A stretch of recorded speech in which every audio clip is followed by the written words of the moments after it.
Welcome to Wild Contemplations with Kristin and Cori. We are so honored that you're here with us on this journey. We are taking a journey around the wheel and contemplating the energy through gene keys and weaving in astrology and human design and our own lived experience. So, my name is Kristin. I am a 1-3 emotional projector in human design, and my astrology is Sag Sun, Libra Moon, Pisces Rising. So, welcome. Thank you for being here, Cori. Would you like to introduce yourself? Yes, thank you, Kristen, and thank you to everyone listening and here with us. Um, it's just such a joy to be on this adventure together. So, after we do our little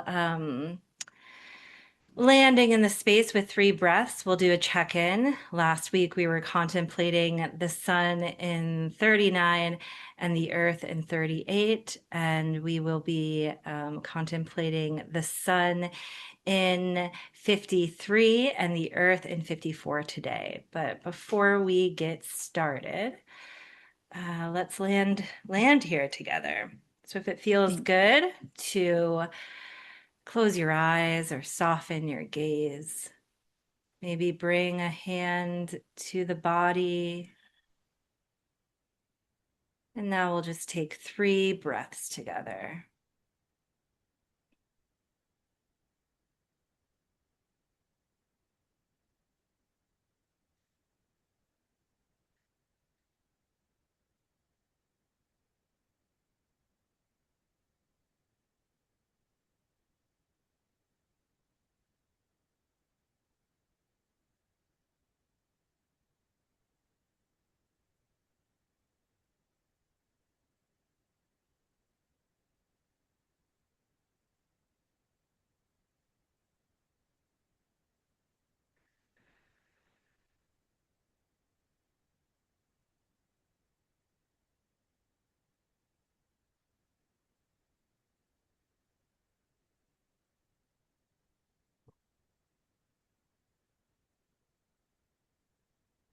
All right.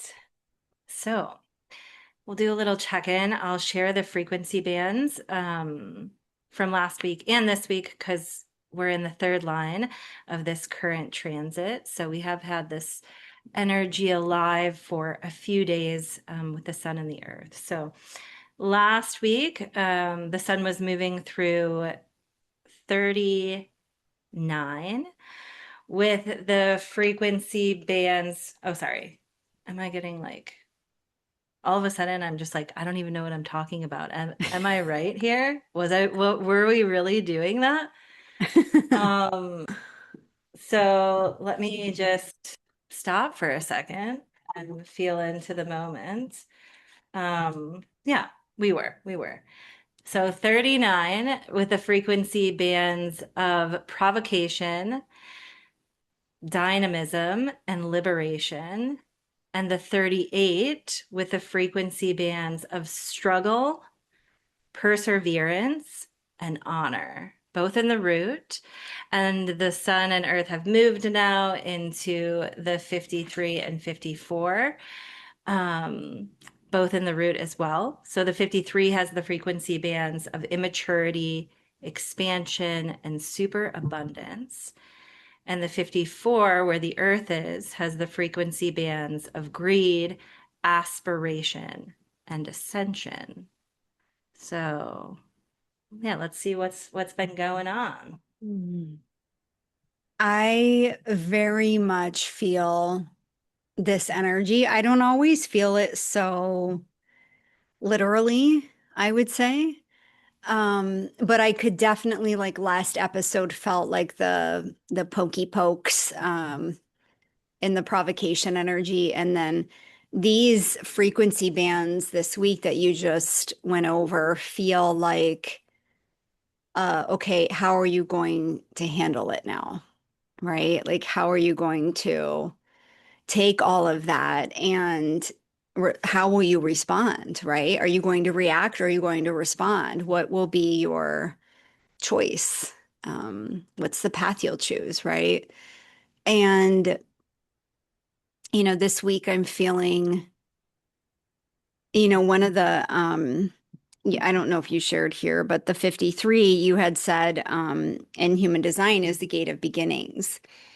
And for example, I put out a new like a sneak peek of my new branding this week, and I did it in a way that I wasn't fully ready for it. Like it's not perfect. I don't like the colors that I used or the graphics even. Like, but the content, like the meat of it is there. It's what I want to be putting out there and the energies of it, right? Um and that feels good to me. I'm willing to say, okay, I know I don't have it all figured out right now, but I'm gonna move with this energy. And I've had so many, interestingly, so many little invitations now that have come up in the last couple of days, even like since I put that out there, right? Like people wanting to book readings or wanting to book sessions with me or inviting me into other opportunities. It's very interesting to think about it that way, actually. But yeah, so I feel like, I'm sort of taking, I don't know if I want to say I'm taking the energy with a grain of salt, is kind of how I want to say it. Like those little pokes, um, or irritations that, sort of came up. And it's not that I wasn't looking at them. I was, and we talked a little bit about that last week, like, if you're looking at things or not. But the avoidance we talked about, I think that was last week. But I'm taking them in and I'm just letting them be there. Even I got Harley's ashes this week, and it brought back all this emotion again. I was crying and like I couldn't even take the ashes without crying. This poor woman. And yeah, like it's just another chapter of that grief, that I'm moving through. So it's right now it's like there's all these energies here and I'm still moving. I don't actually feel like this call to stop and halt and give myself all this space to process. I don't actually feel that. So that's a little bit of how I'm feeling. Yeah, I've also really been feeling um this momentum maybe, or just like this, not even momentum, but just like moving with life, Hmm. so um it doesn't have like the stillness that we had a few transits ago. And it as we've moved through, like maybe that's why I had that moment where I'm like, where are we? Because I could tell like very viscerally when we moved out of the 39, the sun in the 39. I think it was probably because, as we discussed last time, that it was creating a channel with where the North Node is in the 55. And for me, it was like activating an emotional wave that I don't typically experience on my own.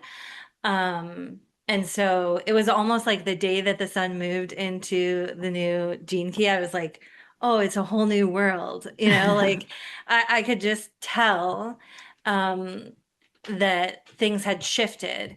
And like you were saying, during that transit, it was very supportive for me and helpful in showing me the places where my attention was being called, and the kind of uncomfortable places that maybe I necessarily don't direct my attention because of that. And so it was a ride. It was wavy, but like it brought me to places where I needed to look and get clear on some things. And then with this 53 moving into that, it's like, okay, now I definitely feel something new starting in terms of a cycle. So not necessarily like what I'm doing is new. It's actually what I've been doing over time. For me, the focus is really like at the home life and in my work and my business and entrepreneurship. But That's how it's landing in my chart. Um, but for me, it feels like a new cycle in terms of like, okay, we're going to get a little bit clearer on where we're like aiming, the intention beneath all of this, and maybe shift a few things that aren't aligning anymore. So that um, when we get into things more, like the 53 does have this like sort of like evolutionary like energy to it. Like let's look at what's evolved and like what's ready to shift and start this new cycle. It's very much the energy for starting things. And so I can certainly feel that. But I also with the 54 where the earth is, both of these are still in the root center, and um I can feel them like just pulling us more to the earth and to life in the present moment and to the kind of more what we might call like mundane things. But like, how are we showing up in those places? And I loved what you shared about like, yeah, we got a lot of information maybe in the last few transits. And now these are like, okay, what are we going to do with it?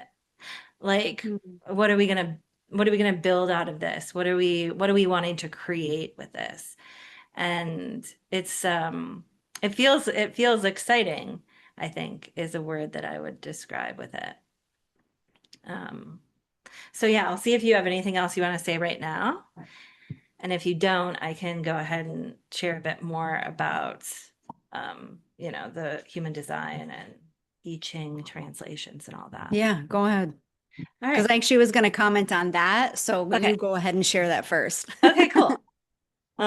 So again, we have the sun in the 53 with the frequency bands of immaturity, expansion, and superabundance. In human design, this is the gate of beginnings, and it lives in the root center and reaches towards the sacral. So we would have talked about this, I think, 2 episodes ago. This is a format energy when we have the root reaching towards the sacral. There's three of them, three channels that are created. The one that we previously contemplated was more of like a concentrative energy, and so two of those format energies operate like in this pulse. We'll get to another one soon here, but towards the end of the season. But anyways, this one is a little bit different and then it's cyclical. So again, we're talking about cycles here, and the 53 in particular is to start things, to begin the new cycle, to get things off the ground. And the other end of that channel would be for like the seeing it through and the kind of ending of the cycle and closing out of things. So right now we're feeling like getting things started. In the I Ching, this translates to development. And then we have the earth and the 54 with the frequency bands of greed, aspiration, and ascension.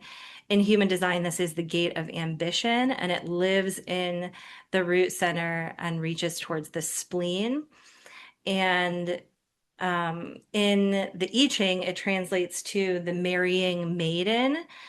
And I was sharing with Kristin right before we started recording that this energy is very connected to like our relationships and our kind of understanding that we can't do this alone. Like that we do need each other, and it's about coming together to aspire to these new things and creations that we are feeling called to. Um, One of the cool things about like the ascension aspect of the Citic frequency, so that full spectrum of the energy, is really about like bringing an end to death and realizing that we're eternal and like ascending our separation. So it's a very actual earthy, like material, like in the world kind of energy. And so I just wanted to kind of touch on that with that ascension word. So it's not meaning like ascending like our difficulties and life, or it's more about like moving into them, really like being with them, being with all of it, and again more ascending this illusion of separation that we might carry that makes it feel like we have to do it alone. Um, so yeah, I'll stop there. Hmm. It's actually the Ascension piece that I wanted to share a little bit about because sometimes when Cori shares the frequency bands with me in the beginning, like before we even start recording, and I just have these little like intuitive nudges that come up and this was one of them with the Ascension. And what I felt just right away with the energy is I felt this invitation.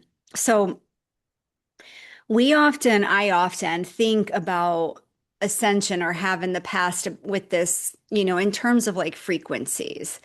And I think about it also, in terms of accessing energies or frequencies that maybe aren't felt, normally in the 3D world. They're more felt like when I connect into other dimensions or right, it's not this, there's a disconnect there sometimes for me, right? And I've spoken in the past on episodes about like, it's not about moving from this dimension to that dimension or infinite dimensions. It's about being on the bridge and me really like learning to be on the bridge. And this, as Cori shared these with me, what I felt specifically in the like moving through the energies, I was feeling this, it's like this invitation for us to move through life with this openness across all time, space, lifetimes, dimensions, all the things, right? And just invite in that perspective. So instead of like, I'm going to go meditate and ascend to the XD world, it's how can I open up to that right here, right now? And know that it's all around me. That it's not about me moving from one to another, right? Like that separateness that you alluded to. I don't know if this is making sense to you guys, but I'm usually really good at putting words to the energies that I feel, but I don't know if I'm doing a good job at that today. But um, I feel it as this invitation to let it all in. It's like this, like I was saying with the pokes and all the things, and now how are you going to respond? We have an invitation to open up to across time and dimensions and all the things and allow that to move through us in the here, in the now, in our bodies, in our vessels as we walk the earth in the 3D. It's not something that we need to attune to separately. It's something that we have access to here. And so this like even like the superabundance, right? So like on the other side of it, right? Accessing this superabundance, like when we get to this state where we recognize that we have access to everything here, now like we are abundant, we have everything that we need. And that's everything that I teach about intuition, right? That it's the super conscious is the infinite wisdom that we have access to that we don't need to read in a book or on a website or through Google or whatever the fuck. Like we can just drop in and access it. And when I was doing my intuitive mentorship, my mentor, or maybe it was, I don't know, one of the other students, but somebody had said, like, I'd love to remove all the beliefs that I'm holding that make me believe I don't know every language in the world.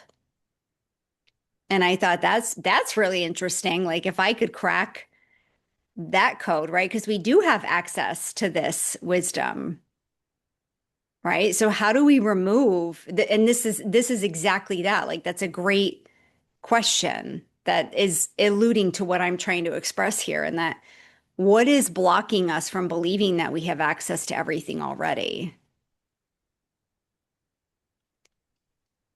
I'll stop there. I was going to jump to the other side, but we don't have to do that right now.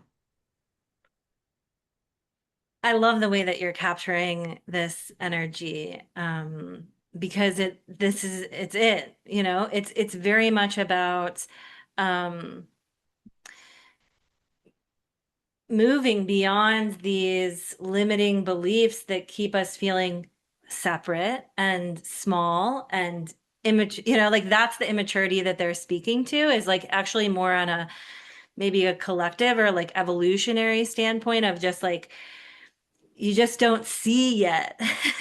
You don't see the full Hmm. picture. You Hmm. haven't like again I mean it can show up in our individual expression and in the ways that we might label people as immature and things like that. But what it's really saying is like um you know we're at a place where we just are still pretty new in terms of like the age of this earth and life on earth, and we're moving through these phases, and we're at a phase right now where collectively it's a bit difficult to see the fullness of what we have access to.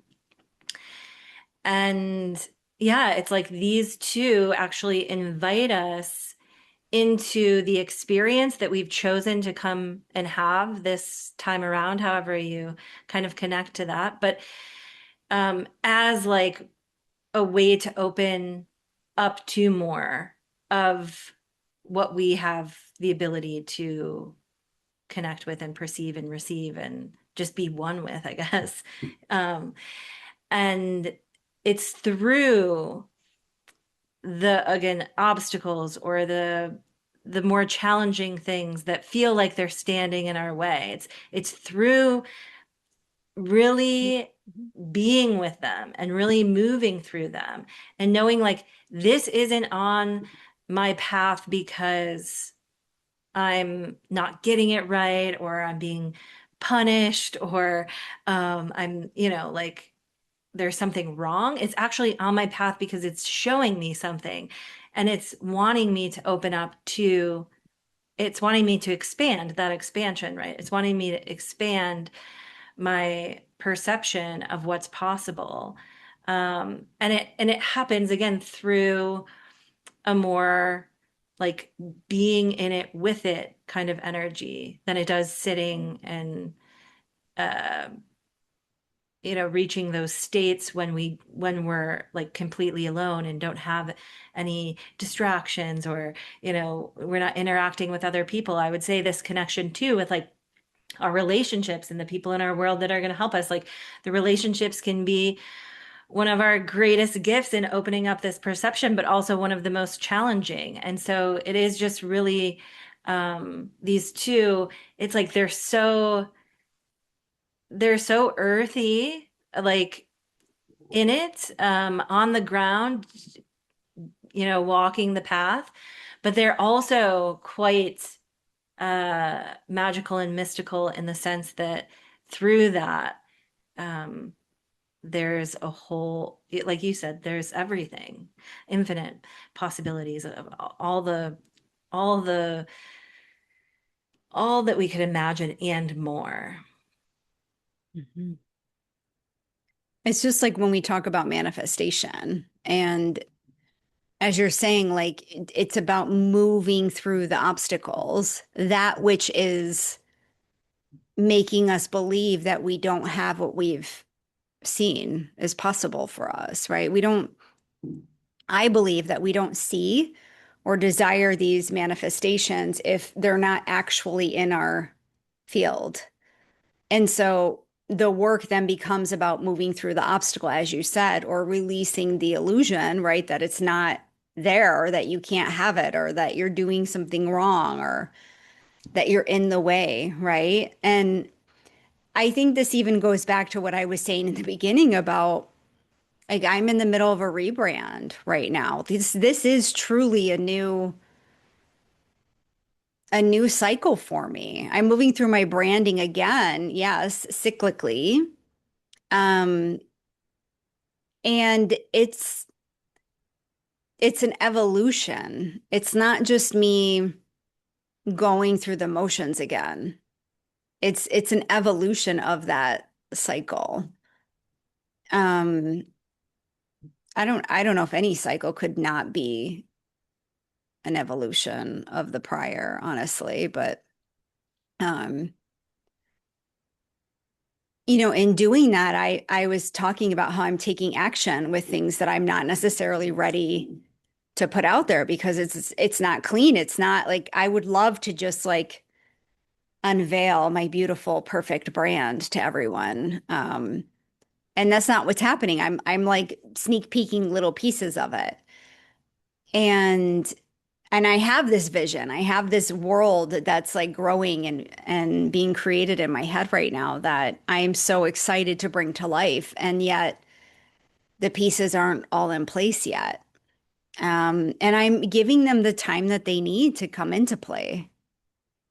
But having said that, I'm still moving with the energy, right? That's me moving through and saying, I'm not going to let the illusion of I don't have it all perfect and figured out right now stand in my way of achieving this world that I see. I don't know if achieving is the right word, but like birthing this world that I see. Um, and as I mentioned, I'm already getting, and I've already gotten multiple invitations in the last 24 hours. It's just, I think it's a sign of the momentum. It's a sign of, me choosing to, I'm putting the energy out there. A few episodes back, we were talking about, when I was like really deep, deep grief with Harley, I had said like, I was talking about doing a session with someone and how powerful the session was. And I had said that we're still like needed. We're still, valuable keeps coming up, but that's not the word I want to use. But we still provide such an incredible service, like even amongst our pain, even like the same thing here, right? I'm putting out into the world. I have a new way that's emerging that I'm going to be serving now, right? And here's the little peaks of it. And so I'm leaning in and saying, yes, I am doing this. And in turn, I'm seeing, the little glimmers of the manifestation, of the possibility of the abundance reflecting back to me and saying, yeah, Kristin, we see you. We see what you're doing. That's that's what this feels like to me.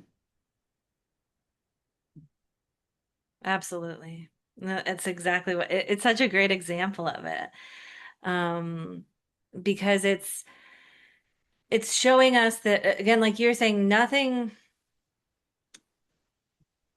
that idea that something has to be perfect before we start it or before we put it out into the world or share it is again just an illusion, and it's based in fear, rooted in fear, right? It's certainly a protective part of ourselves that's, you know, wanting to help out, but um, it's almost like it doesn't really matter as much how things are looking or put together. What matters so much more is the intention beneath it. That you are very clear on your intention, that you know what you're wanting to communicate, that you know where you're wanting to go, I think he gives this example in the chapter of the 53, which I have always really liked, where it's like, if you think about your vision, your creation, whatever you're moving towards as like the bullseye where you're aiming. It's good to check in at the beginning to make sure that your arrows are straight, that they're not like bent, or that you're not aiming in the wrong direction. And I think sometimes when we feel this like root pressure energy, again, there can be this conditioning that, oh gosh, like I need to relieve this pressure that I feel. I need to get started. Or like, this feeling of like, let me do things maybe in a way that's already been modeled to me because I haven't stopped to look at like how I really want to do it. Like some of the questions that I'm sitting with this week are like, what is making me feel alive? What is lighting up that sacral response for me? And what am I doing out of more like obligation? What am I doing because it's been modeled to me, And what is my intention with this new shift or cycle that I'm moving through? And am I aimed in that direction? Because there's a lot of ways that we can get kind of thrown off. And I think what you're describing is one of the ways that we can get sort of thrown off is like, oh, it's not the way we want it yet. I don't have the right graphics because it's never been about the graphics, right? Like what you're putting out to the world has nothing to do with the marketing material. It's more of the way that you're opening up. I mean, just because I know that you've shared some things with me, opening up doors for people, opening up rooms for people to come into, saying like, if this is what you're looking for, here's this. If this is what you're looking for, here's that. So that's the more important thing than, having this big launch that just like looks perfect or something. Hmm. Hmm. And I think that's a lot of, my open identity center in part, right? Because environment aesthetic is important to me. Um, I also have a lot of Libra placements, which I think is also a little bit of that. But the root pressure is really interesting.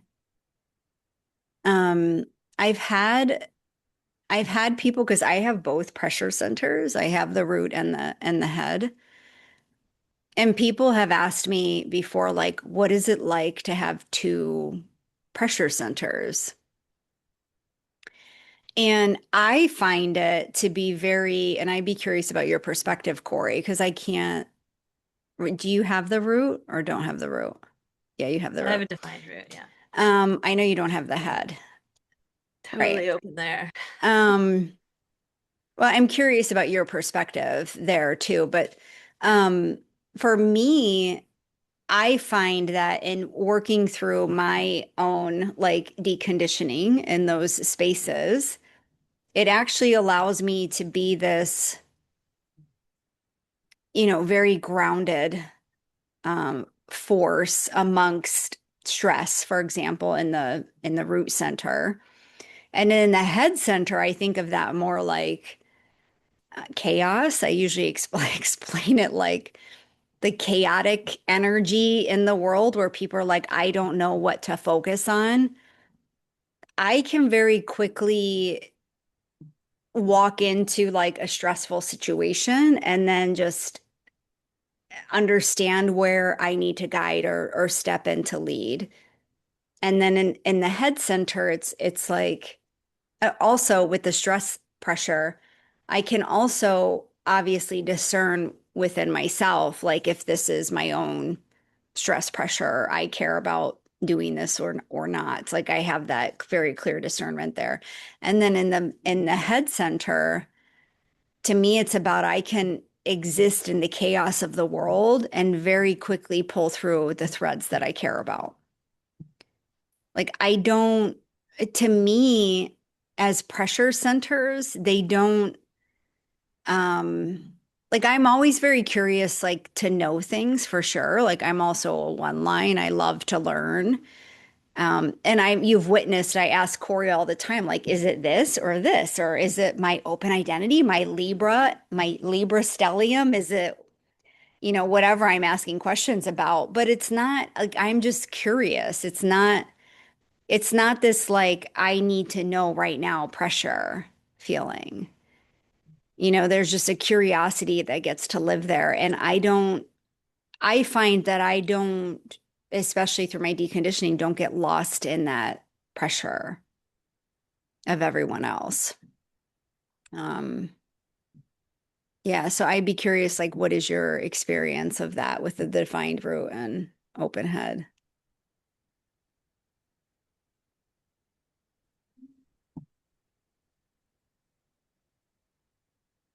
Yeah, I'm feeling into how I want to describe it. Um, I would say, yeah, I have a defined route. I just have a single gate that that connects with my sacral. So it's just that one channel of energy.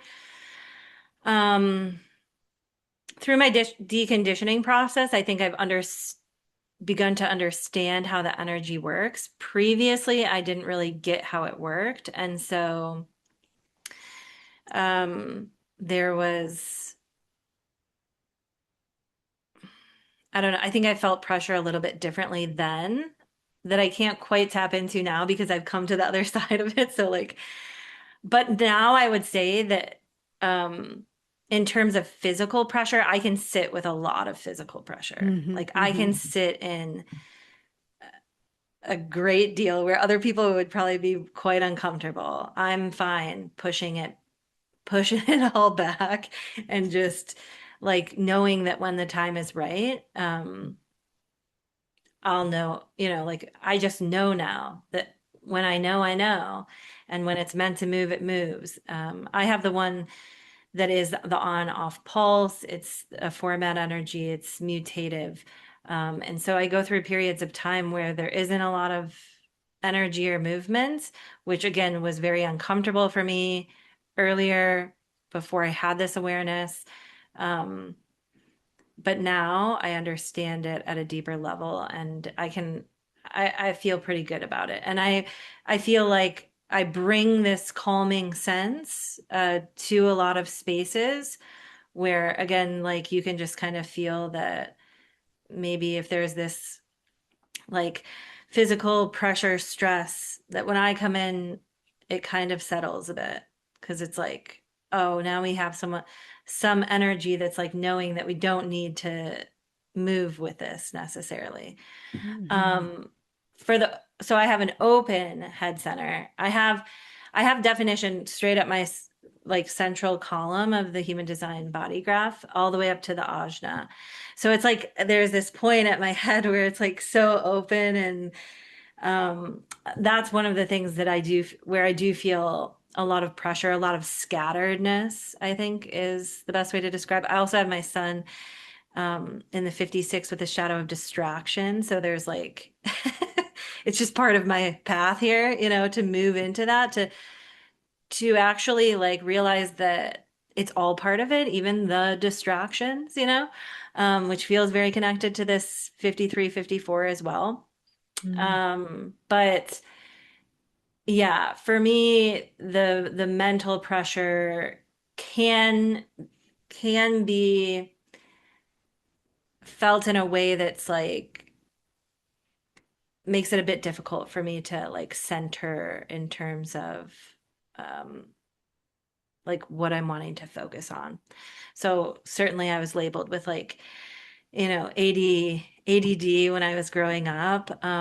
But I know that that's other parts of my chart that are just like, I'm just here to operate in a little bit of a different way.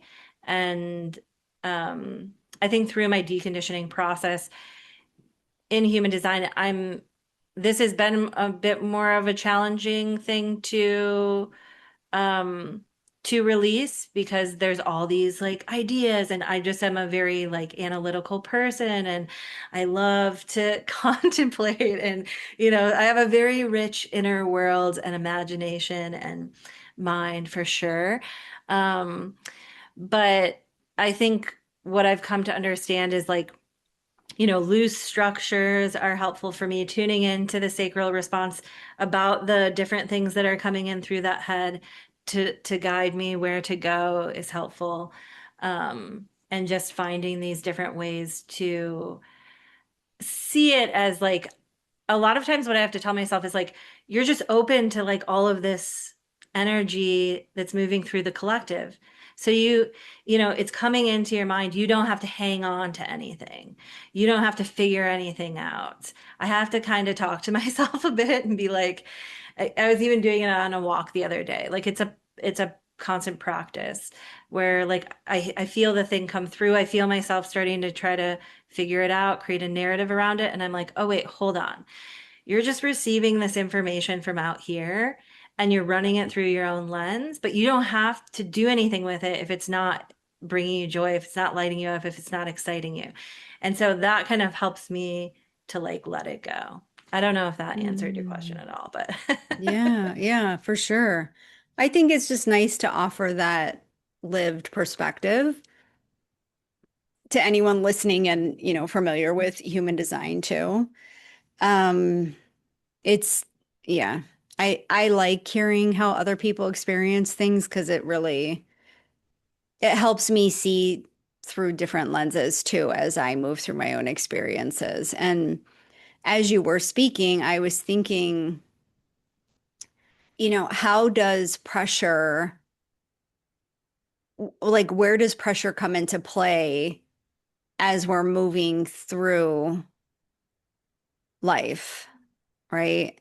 And you alluded to it so beautifully at the end there, where you're like, you can take it all in, right? But you don't have to hold it as yours or respond to it in any sort of way or react.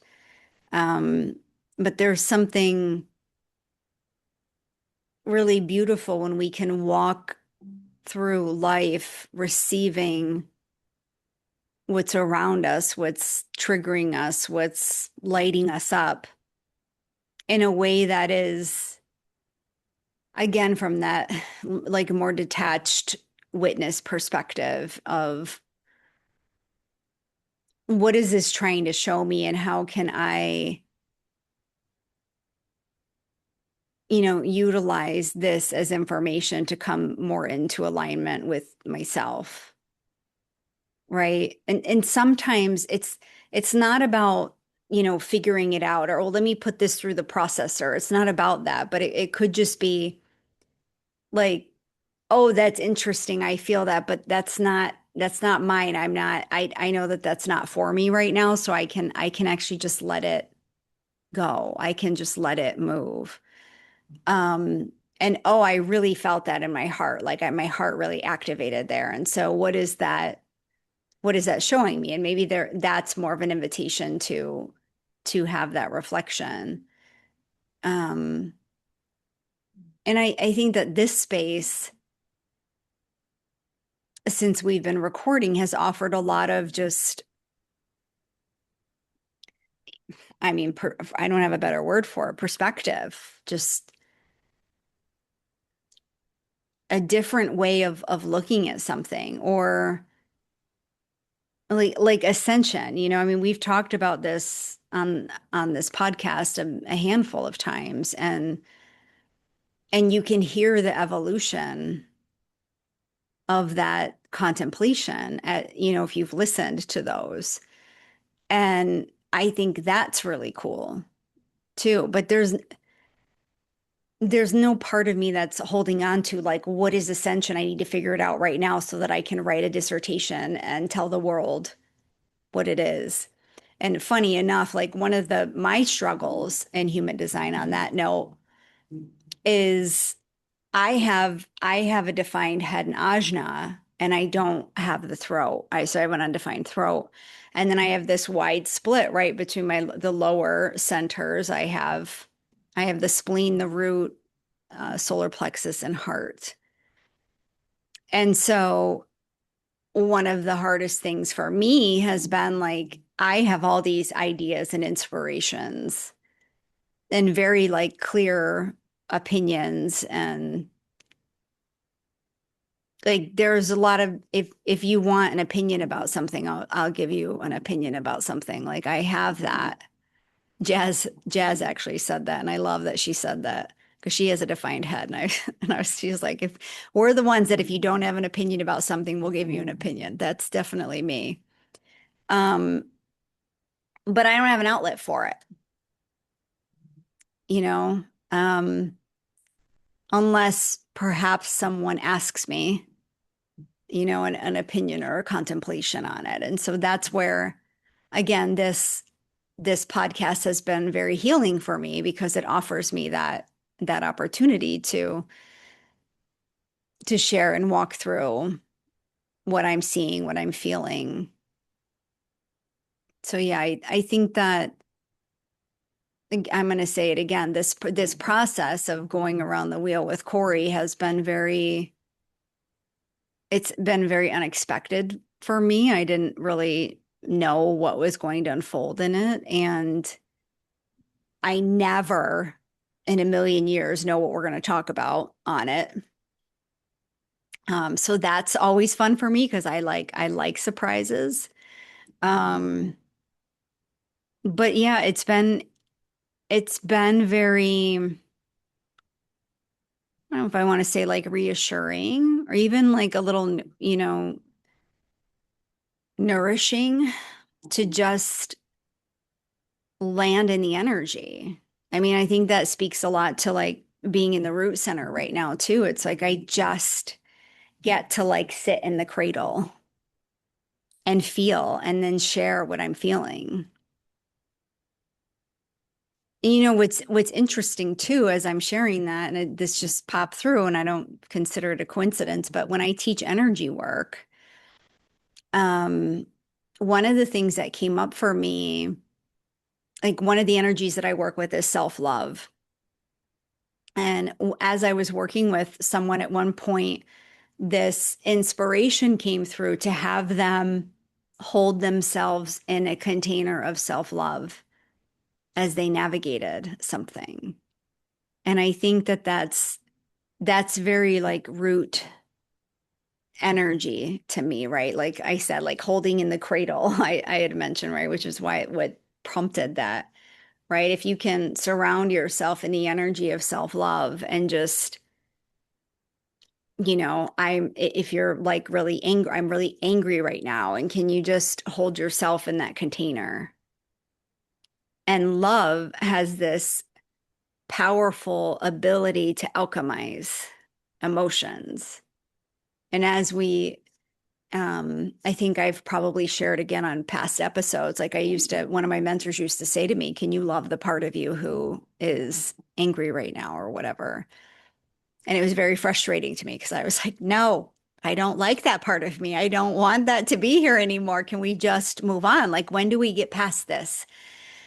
And the reality is, and the more like I was asked that question, the more like love expanded within me. And so it was just a matter of like, not even necessarily like, can I love the part of me that's angry, but can I just hold space for love? And doing that right now and holding, it's like my little mountain thing with the 51%, right? I'm holding space for love and I'm holding space for anger right now, as in my example. And the bigger the love grows, the more I can feel it, the more I can start to feel both. Eventually, that love overtakes the anger. And now I have compassion for that anger.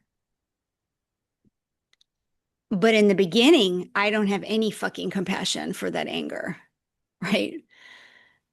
At least I didn't in my journey. And maybe sharing this will help somebody out there. But that's being in the root right now and being grounded. And I think I shared even on the last episode with that artist, I said, can you just give yourself a moment to land in your body?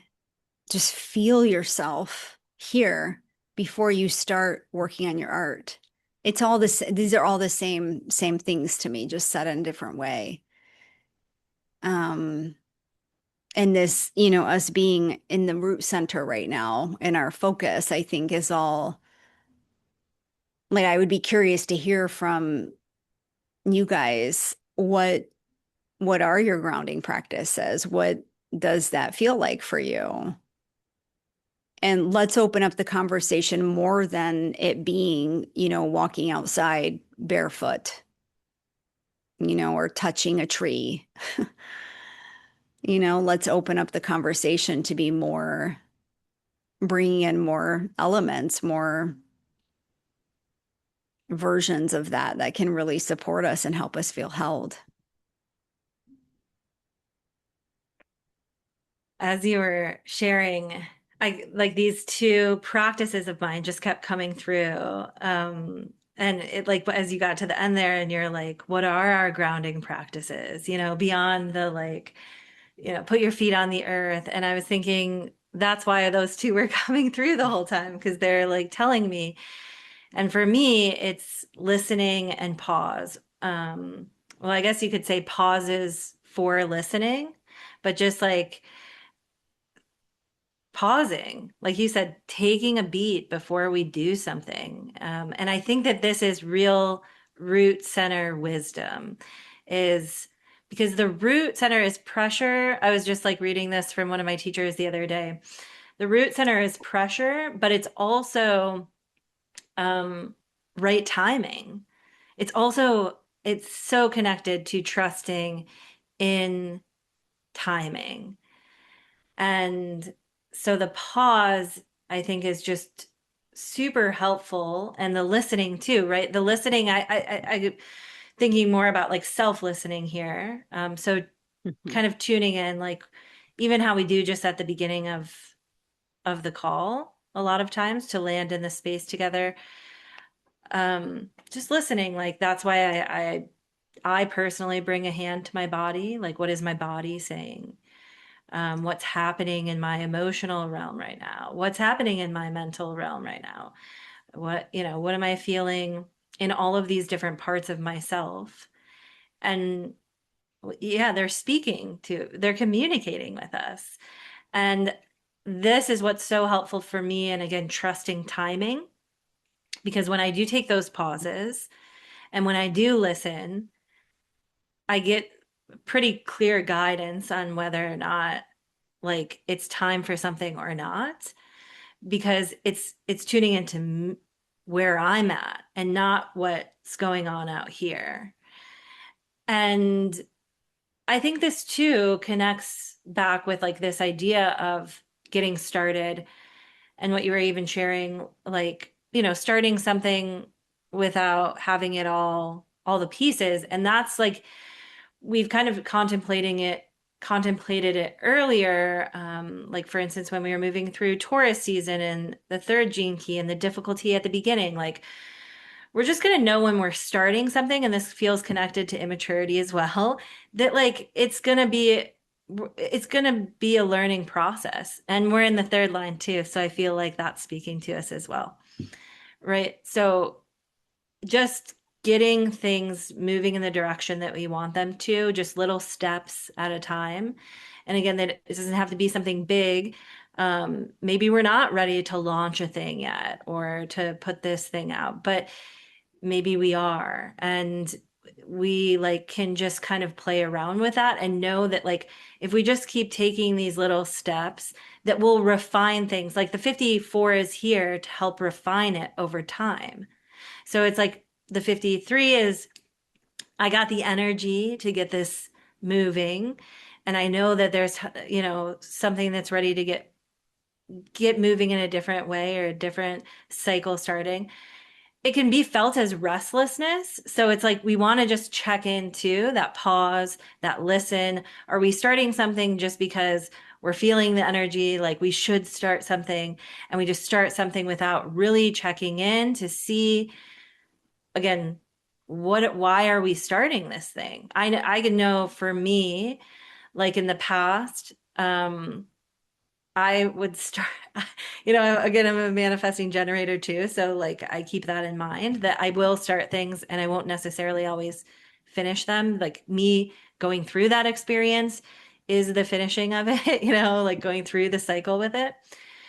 But just checking into like, why are we doing this? For me, like, is this again lighting me up? Is this bringing me excitement? Am I like, yes, I have the energy to move with this? Or am I like, oh gosh, I'm feeling like I should start something new, or I'm feeling like I should, start doing this a new way. And I'm just going to do it because I don't want to feel this pressure. And yeah, so I think that's for me where like the pause and listen comes in for the grounding. Mhm. Yeah, I love that. And you do demonstrate that even here. You did it a couple times today. I'm just thinking about how I want to respond to this. And let me take a minute, make sure that we did 39 last week. Like you demonstrate that. And it's really beautiful because,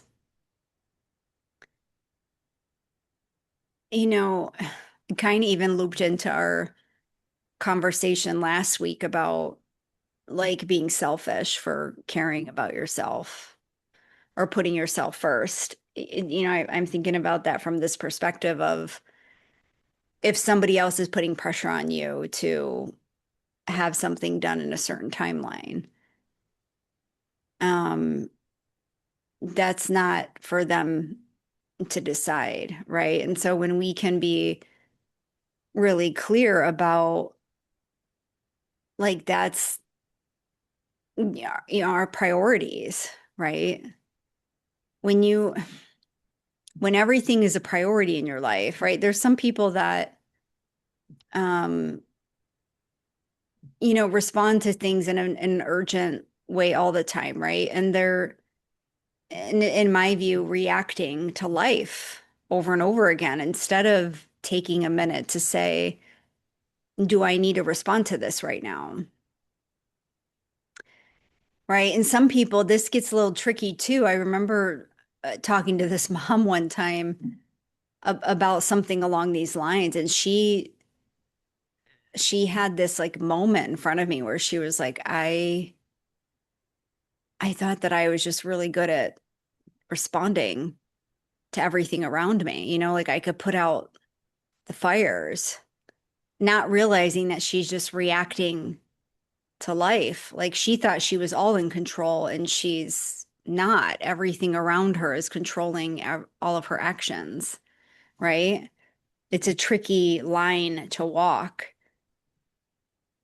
So when we can take these real moments of what is my priority? If everything's a priority, nothing's a priority. And it's why I have these rituals, right? Like this podcast has become a ritual for me for checking in energetically. I have the energy work that I do every day and meditation, and I have a monthly check-in that I do and a weekly check-in that I do. Um, that I'm always coming back to center. I'm always coming back to what is important to me. How can I be intentional in moving forward?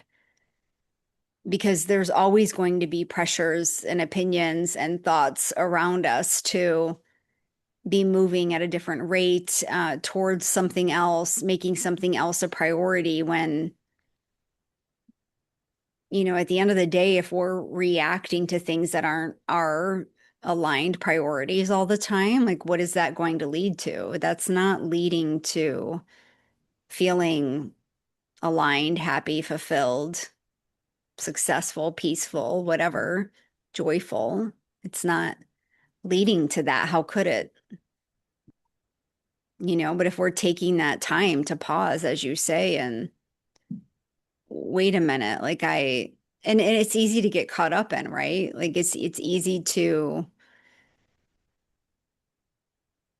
especially when big things happen in the world and a lot of people kind of respond um just to get the pressure off their plate.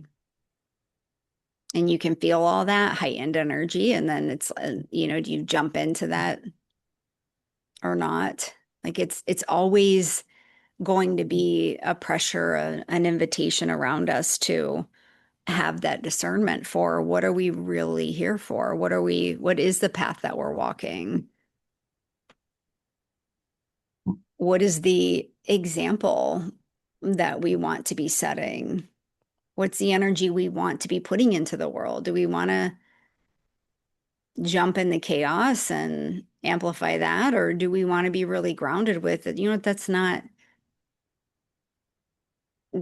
aligned for me. And sometimes this can get tricky too when it comes to things like advocating for certain things when there's things going on in the world. And I remember during COVID, I had saved the post, but I don't know if it got deleted or what happened, but I could never find it again. But some person on the interwebs wrote this beautiful post about the roles that we each have. And there is like one in there for like the advocate, like the one who jumps into all the like advocacy efforts. And, you know, and there was like a nurturer, and I don't remember what they all were, but it was really, really beautifully said and reflected that we don't have all the same roles. So we're not going to respond to things in the same way. And that doesn't make us wrong. It doesn't make us heartless. It doesn't make us bad humans. It doesn't mean anything about us other than we're really clear on who the fuck we are and how we want to respond to things, what feels good and aligned for me. Because if I'm responding to things based on how someone else thinks I should, like, why am I here? What's the point of having my whole vessel here, everything, the wisdom that's awakened within me? What's the point of having that all here if I'm just going to submit to what someone else says I should be doing?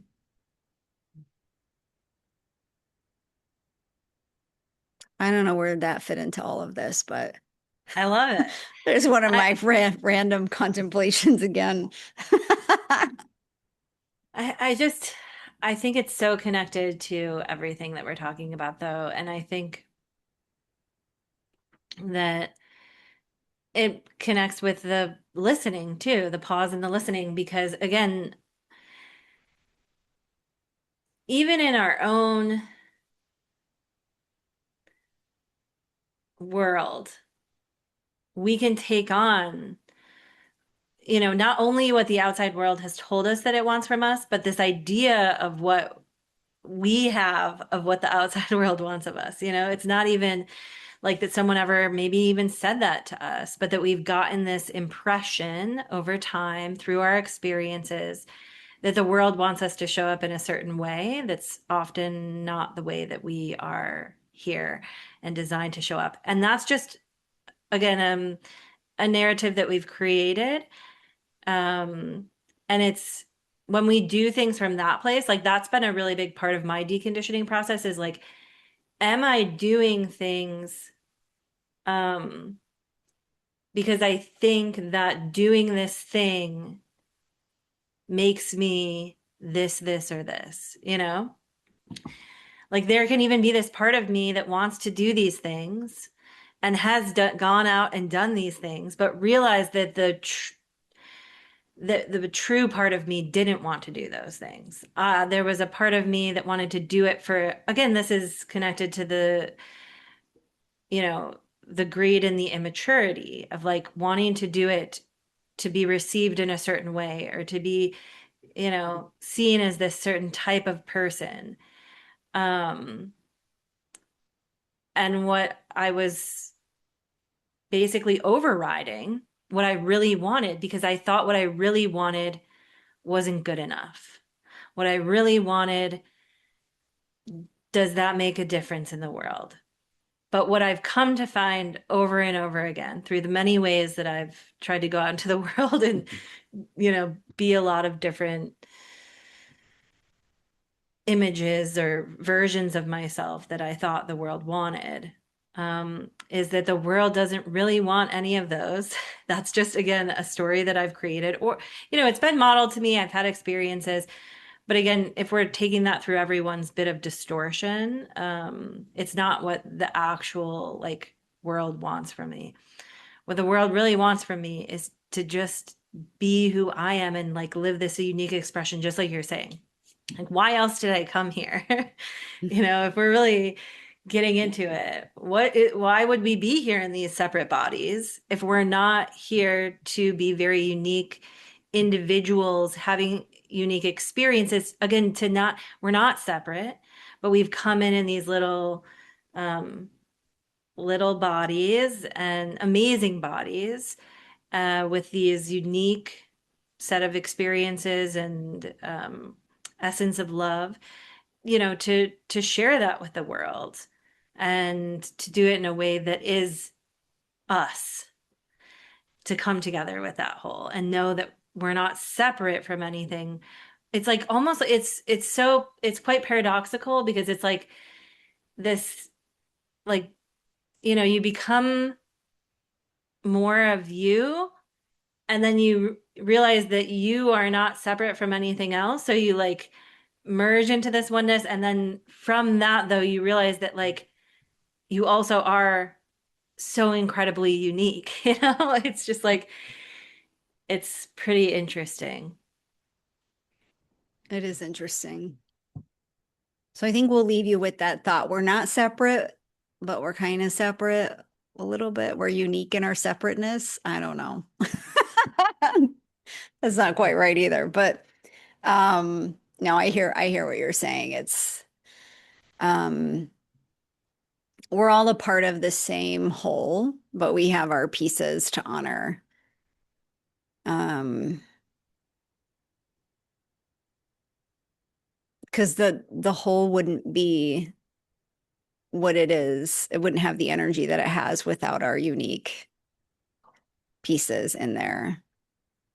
And I think you had described that on the last episode too, right? With um like the energy. Like if you have a group of people, you putting their like co-creating a space and you have, I don't remember how you said it, but it was something along these lines of like if everybody's putting in the same energy, then it's not really creating this unique space. It's creating more of the same of one thing. Anyways, you alluded to it so much more beautifully, but um, yeah, I think that that's a good place to end for today. How are you feeling? Anything else you'd like to express? I'm feeling good. I think I feel complete. Yeah. Okay. All right. Well, thank you all for being here, for listening with us. I think this might be like our 20th episode or something like that. We have quite a few out there, and we have quite a few more coming. So we're really excited for you to be here on the journey, and for those of you sharing and commenting and reaching out to us about how something made you feel on the episode. It's very, very much heart received and felt. So thank you for that. And we'll see you in a few days or next week or whenever it is that we're recording again. Very soon. All right. Take care.